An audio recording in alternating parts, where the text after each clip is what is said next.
The lawyer read the will out loud in a room that smelled like old coffee and dust. My brother sat to my left in a suit he'd pressed for the occasion. My aunt was across from us, already dabbing at her eyes before anything had been said. The lawyer adjusted his glasses, cleared his throat, and read my parents' final words to their children. My brother received the house, the savings, the car, the investment accounts. I received the junkyard. 14 acres of rusted metal, broken machinery, and weeds on the edge of town that hadn't turned a real profit in 11 years. Nobody looked at me.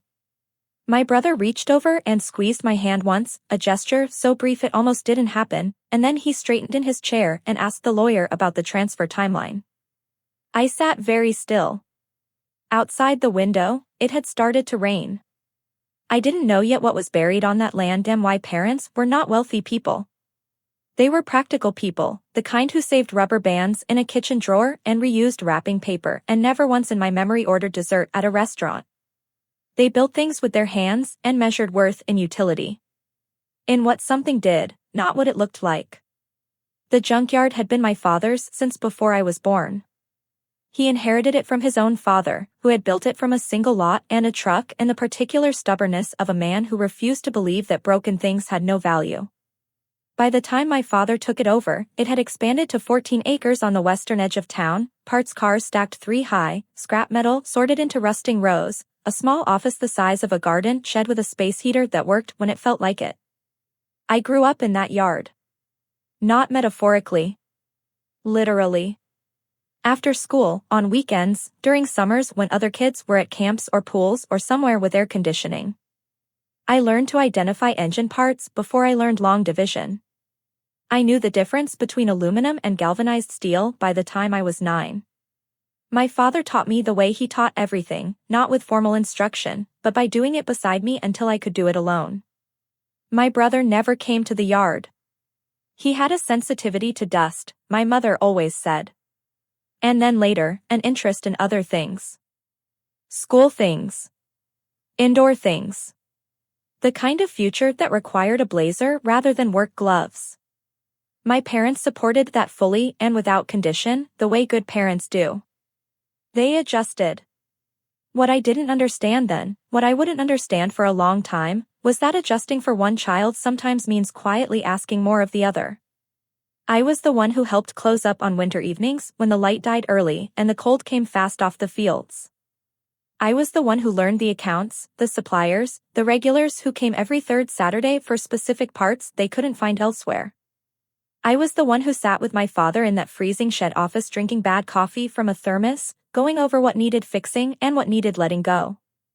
He never said thank you the way people do when they mean it as a conclusion. He said it the way people do when they mean it as a continuation, a thank you, now here's the next thing. I accepted that. I thought it was just how he was.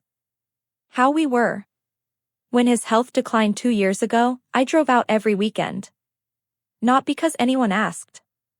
Because the yard needed it and he couldn't anymore and someone had to and I was, as I had always been, the someone. My brother sent money occasionally. For groceries, for a part-time helper, for small repairs. He called on Sundays. He was not absent in the way cruel people are absent. He was absent in the way busy people are, genuinely regretful, consistently unavailable. My mother managed the house and managed her worry and managed the particular quiet grief of watching someone you love get smaller. I managed the yard. So when the lawyer read the will and my brother received everything with walls and a roof and a number attached to it, and I received 14 acres of metal and memory, I told myself there was a logic to it. My brother didn't know the yard. Couldn't run it. Wouldn't know where to begin. I told myself they gave it to me because I was the only one who could. I told myself that for 3 weeks before I went out there alone for the first time since the funeral. The gate was heavier than I remembered. Or maybe I was just tired. I pushed it open and stood at the entrance of my inheritance and looked at what 14 years of loyalty had amounted to. And then I noticed something I had walked past 100 times without seeing, a seam in the concrete floor of my father's office that didn't match the rest of the foundation. I almost didn't go into the office that day. It was late October, the kind of afternoon where the light turns amber and thin by 3 o'clock and the cold settles into metal the way it only does when it means to stay. I had come to the yard with a practical purpose, a legal checklist from the estate attorney, a clipboard, a pen. Document what's there. Assess the condition. Decide what to do next. I was supposed to be efficient. In and out before dark. But the office stopped me. I hadn't been inside it since my father got too sick to come to the yard himself, maybe 14 months. Standing in the doorway, it smelled exactly the same. Engine grease and old paper and something faintly metallic that I used to think was the walls themselves. The space heater sat in the corner like a loyal old dog, silent now, its orange coil long cold. His mug was still on the desk. I stood there longer than I meant to. Then I looked down.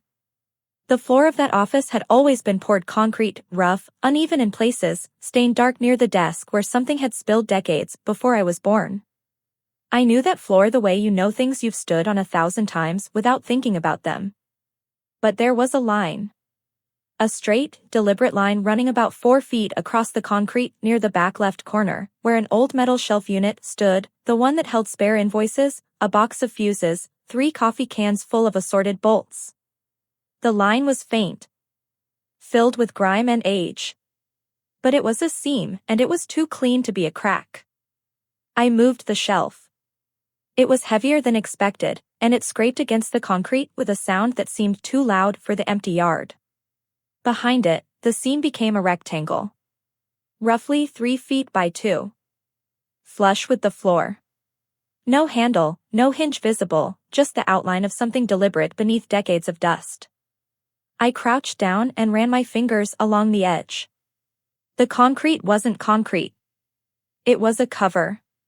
Composite material, coated and painted to match the floor. Fitted so precisely that without the shelf moved, without the specific angle of that late afternoon light coming through the single west-facing window, I would have walked over it again without a thought. How many times had I stood on that spot? How many winters had I sat in that office, drinking bad coffee 3 feet from whatever was underneath it, completely unaware? I looked for a way to open it. No visible latch. I pressed along the edges, testing for give. On the third side, the far right, something shifted. A small mechanical click, like a cabinet magnet releasing. The cover lifted. Underneath was a steel door.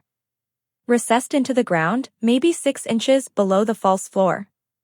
It had a keypad, a small, older model, the buttons worn smooth in the way that only happens when something has been used regularly over many years.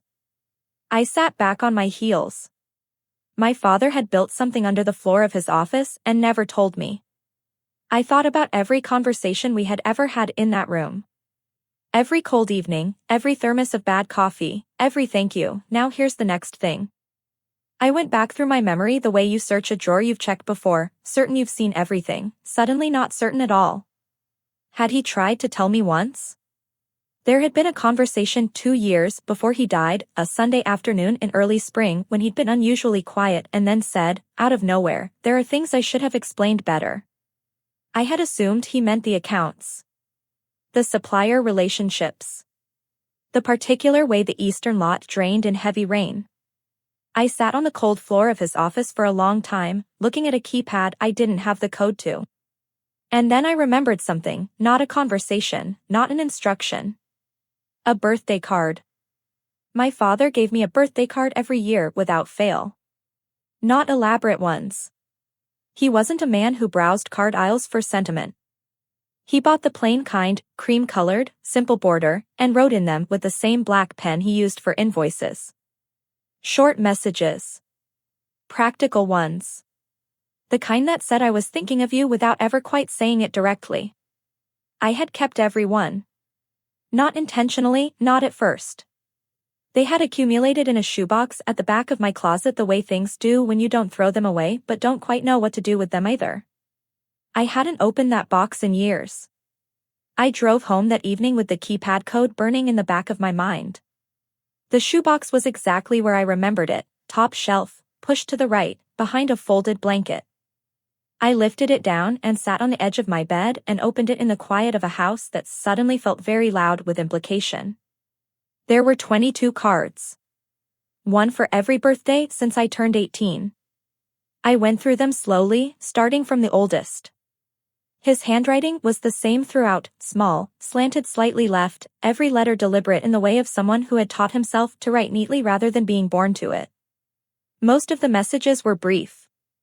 Another year. Keep going. Proud of you in the ways that matter. The ways that matter. I had always read that as general. Fatherly. The kind of phrase that means everything and nothing at the same time. Now it sat differently. I went through card after card. Nothing obvious. Nothing that looked like a code or a number or a deliberate sequence. By the time I reached the last 5, I was starting to wonder if I had constructed a connection that wasn't there, if grief was making me see patterns in plain sentiment. Then I reached the card from 4 years ago. It was thicker than the others. I noticed it when my fingers found it, a slight weight difference, something stiff inside. I opened it carefully. A small folded paper fell out.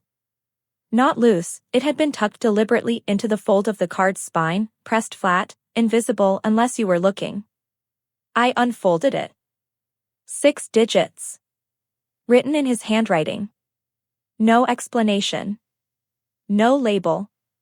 Just the numbers, clean and certain, like he had written them knowing exactly what they were for and trusting completely that the right person would eventually understand. I stared at them for a long time. Then I noticed the date on the card. He had given me this card 4 years ago, 2 years before his diagnosis. This wasn't a last-minute decision. This wasn't something he'd arranged when he knew time was running short. He had placed those numbers in that card deliberately, on an ordinary birthday, and said nothing. Which meant he had been waiting. Not for a crisis. Not for a deathbed moment. Just waiting. For whenever I found it. For however long that took. Have you ever realized that someone trusted you with something important long before you knew you were being trusted? That's a specific kind of feeling. It doesn't arrive loudly. It moves through you slowly, like cold water, and leaves you changed in a way you can't immediately name. I folded the paper and held it in my hand and thought about my brother in his pressed suit at the lawyer's office, asking about transfer timelines while I sat still beside him. I thought about 14 acres of rusted metal and broken machinery that nobody wanted. I thought about my father's voice on a spring afternoon, there are things I should have explained better. And I thought, he did explain. Just not in the way I was listening for. I drove back to the yard the next morning before sunrise. The keypad glowed faintly green in the dark of the office. I entered the 6 digits. The lock released with a sound like something exhaling. The vault beneath my father's office was not large. Maybe 8 feet by 10. The kind of space that feels intentional rather than generous, built for purpose, not comfort. A single overhead light came on automatically when the door opened, a bare bulb behind a wire cage, the kind designed to last rather than flatter. The walls were poured concrete. The air was dry and still, the particular stillness of a sealed space that hasn't moved in a long time. I stood at the top of the short metal staircase and let my eyes adjust. Then I descended. The first thing I noticed was the shelving, metal, floor to ceiling, lining 3 walls. Organized with the same quiet precision my father brought to everything. Nothing chaotic. Nothing careless. The kind of arrangement that takes time and intention and a clear sense of what matters. The second thing I noticed was what was on the shelves. Documents. Dozens of them, sorted into labeled folders, each one dated in his handwriting. Land surveys. Property records. Correspondence with names I didn't recognize. Engineering assessments going back 30 years. Environmental reports. Permits. Geological surveys with sections highlighted in faded yellow marker. I pulled the nearest folder and opened it slowly. It was a survey dated 29 years ago, the year I was born. A formal land assessment of the 14 acres, commissioned privately, not through the county. The surveyor's conclusion was circled in pen. I read it twice before it settled. The land beneath the eastern lot, beneath 4 acres of stacked parts cars and compacted earth, had tested positive for significant mineral deposits. Specifically, rare earth elements. I sat down on the bottom step because my legs made the decision before I did. Rare earth elements are not a phrase most people have reason to know. I had to look it up sitting right there on that cold stair, phone screen bright in the dim vault, the folder open across my knees. What I found was this: they are a group of metals used in the manufacturing of electric vehicle batteries, military technology, wind turbines, medical imaging equipment, smartphones. The global demand for them had been climbing for years. The domestic supply was critically limited. My father had known what was under his land for nearly 3 decades. I sat with that for a long time. Not with anger, not yet, not exactly. With something more like the feeling of a room coming into focus after you've been looking at it slightly blurred. All the details were the same. The furniture hadn't moved. But suddenly everything was sharp in a way it hadn't been before, and you couldn't go back to not seeing it clearly. He had known. He had kept it here, in this vault, in this yard that everyone underestimated, including me. He had built his whole quiet, practical life on top of a secret he had apparently decided, at some point, for some reason, to pass on through a birthday card to the daughter who showed up every Saturday and never asked for anything. Why hadn't he told me directly? I went through more folders as the morning light shifted outside. Legal consultations, several of them, spanning years. Letters from a mining interest company dated 8 years ago, offering to purchase the eastern lot outright. My father's response, handwritten on his usual plain paper, was in the folder behind it. 2 words. Not interested. He had turned down an offer. Quietly, privately, without telling anyone. And then he had kept coming to that freezing shed office and drinking bad coffee and saying thank you. Now here's the next thing. On the 4th shelf, near the back, there was a sealed envelope with my name on it. Not my brother's name. Mine. His handwriting. Black pen. The same deliberate slant I had been reading since I was 18 years old. I held it without opening it for a long time. Outside, the yard was waking up in the way it always did in early morning, metal cooling overnight, expanding slightly in the new warmth, a sound like the land breathing. I had heard that sound my whole life without thinking about it. I thought about it now. I thought about my brother's hand squeezing mine once in that lawyer's office before he turned to ask about timelines. I thought about my aunt dabbing her eyes before the will was even read. I thought about the word junkyard and the particular tone people used when they said it, the slight downward inflection that meant lesser without having to say so. I looked at my name on that envelope. And I understood, for the first time, that my father hadn't left me the lesser thing. He had left me the only thing that was ever worth anything, and he had trusted me, quietly, completely, to figure that out on my own. I set the envelope down carefully on the shelf. I wasn't ready to open it yet. I needed to understand everything else first. The envelope stayed sealed for 11 days.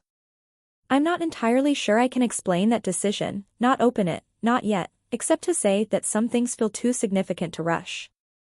Like the moment before you read a letter changes something in you permanently, and once that happens you can't go back to the person you were on the other side of it, and sometimes you need 11 days to be ready for that. In those 11 days, I did other things. I hired an independent geologist. Found her through a university research contact, a quiet, precise woman named Dr. Okafor, who specialized in mineral land assessments and who arrived at the yard on a Tuesday morning in a truck that had seen better years and immediately started walking the eastern lot with the focused, unhurried energy of someone entirely in their element. I showed her my father's survey. The one from 29 years ago. She read it standing at the hood of her truck, one hand holding the pages flat against the wind, and didn't say anything for a long moment. Then she looked up at the eastern lot, at the stacked cars and compressed earth and the particular unremarkable ordinariness of it, and said, "Has anyone else seen this?" "Not recently," I said. She nodded once and went back to work. Her assessment took 3 days. I didn't hover. I came to the yard, did what needed doing, and let her move through the land with her equipment and her quiet methodology. On the third afternoon, she found me in the office and set her preliminary report on the desk between us. The deposits were larger than the original survey indicated. 29 years of undisturbed land had, if anything, made the assessment more conservative than the reality. She used words I had to look up later, neodymium, dysprosium, europium, and explained their applications in careful, factual language that made the value of what was beneath that unremarkable eastern lot feel almost abstract. Almost. The number she wrote at the bottom of her report was not abstract. I looked at it for a long time. Then I looked out the window at the yard my father had built and my grandfather had started and that everyone in my family had accepted as the consolation prize, the thing you gave to the child you'd already taken the most from because at least it would keep her busy. Have you ever felt the specific vertigo of realizing that what you were handed in pity was actually handed in trust? Those two things look identical from the outside. The difference is entirely in the interior of the person who gave it. I drove home that evening and went to the shelf where I had placed the envelope. I sat at my kitchen table with a glass of water and the plain cream envelope with my name on it in black ink, and I opened it the way you open something you know will matter, slowly, carefully, without tearing. Inside was a single folded page. His handwriting. Dated 3 years ago, 1 year before his diagnosis, 3 years before the will was read in that office that smelled like old coffee. He wrote the way he talked. Short sentences. No performance. You are reading this because you went back to the yard. I knew you would. Your brother never understood what that place was. You always did, even when you thought you didn't. I set the page down and breathed. The land is yours in every way that matters. The legal part is already handled. Look at the third folder on the bottom shelf, the one marked with a red tab. I had it structured so that the mineral rights were separated from the property title before the estate was drawn up. The estate attorney doesn't know. Your brother received the property. You received what's under it. I read that paragraph 3 times. The mineral rights had been separated. Before the estate. Before the will. Before any of it.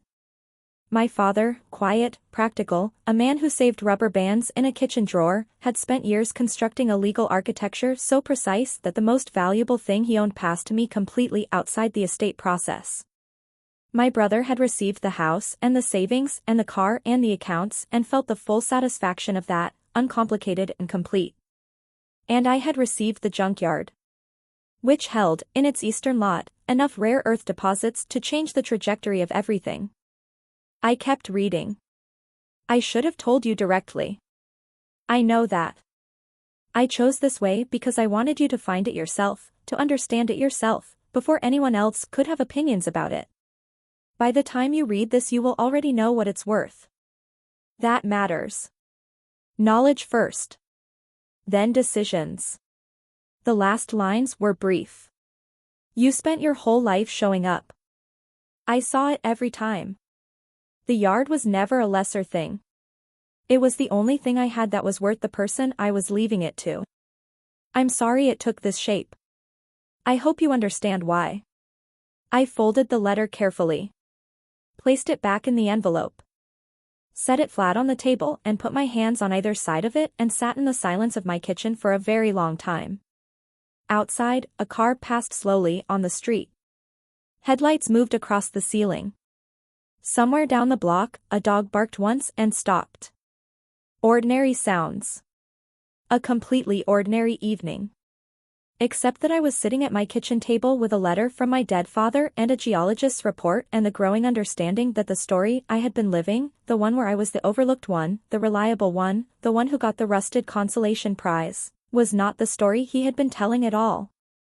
I thought about my brother. About the pressed suit. The timeline question. The single hand squeeze. And I thought about what happened next, because something had to happen next. I just hadn't decided yet what shape it would take. I didn't call my brother for 3 weeks. Not out of strategy. I just needed time to sit inside what I knew before anyone else's reaction became part of it. There is something important about keeping knowledge close before you release it, letting it settle into you completely so that when the world starts having opinions, you already know what you think.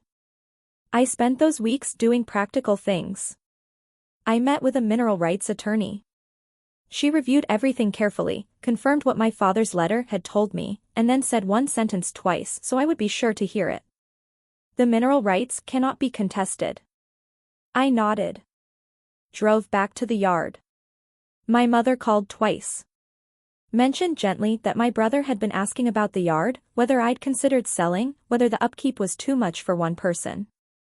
I told her I was still assessing things. She said she hoped I wasn't letting sentiment get in the way of practicality. I found that framing interesting. On a Thursday morning I sat in my father's chair, wrapped my hands around a thermos of coffee, and sent my brother one message. Come to the yard this Saturday. There's something you should see. His reply came fast. Is everything okay? I smiled at that. Everything is fine. Saturday at 10. My brother arrived at 10 exactly. He stepped through the gate in clean shoes that were wrong for the yard and looked around the way people do when they've never really seen a place, cataloging it as lesser before they've understood it at all. I didn't take him to the office first. I took him to the eastern lot. 14 acres of stacked cars and compressed earth, and ordinary-looking ground that held something extraordinary beneath it. I watched him look at it the way I used to, seeing only surface, only rust, only the absence of obvious value. Then I handed him Dr. Okafor's report. He read it standing in the cold morning air. I watched his expression move through confusion, then disbelief, then something quieter and harder to name. He looked up at me. I looked back at him evenly. Dad knew, he said. For 30 years, I said. He looked back at the lot. Then at me. Then back at the ground beneath his clean, wrong shoes. I thought about every Saturday I had ever shown up here. Every cold evening. Every thermos of bad coffee.